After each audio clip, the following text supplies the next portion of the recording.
বর্তমান সময়ের আলোচিত চিত্রনায়িকা শবনম বুবলী ব্যক্তিগত জীবন নিয়ে বারবার আসেন আলোচনায়। সুপারস্টার সাকিব খানের সঙ্গে দাম্পত্য জীবন এবং নায়কের প্রথম স্ত্রী অপু বিশ্বাসকে নিয়ে সোশ্যাল মিডিয়ায় হাজির হয়ে অথবা স্ট্যাটাস দিয়ে নতুন নতুন আলোচনার জন্ম দেন বুবলী। সবশেষ চয়নিকা চৌধুরীর প্রহেলিকা সিনেমায় অসাধারণ অভিনয় করে নন্দিত হন এই চিত্রনায়িকা। সম্প্রতি একটি সংবাদ মাধ্যমে জনপ্রিয় কৌতুক অভিনেতা সুরজ বাঙালি বুবলীকে নিয়ে বিস্ফোরক মন্তব্য করেছেন।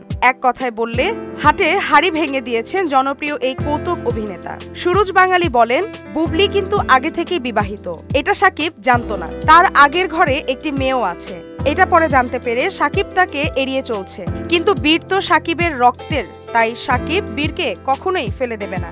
সুরজ আরো বলেন, বর্তমানে সাকিব অপু দুজনেই ভালো আছে। তাদের মধ্যে বুবলী ঢুকে সবকিছু নষ্ট করতে চাইছে। বুবলী চায় বীরকে দিয়ে সাকিবের সম্পত্তিতে ভাগ বসাতে।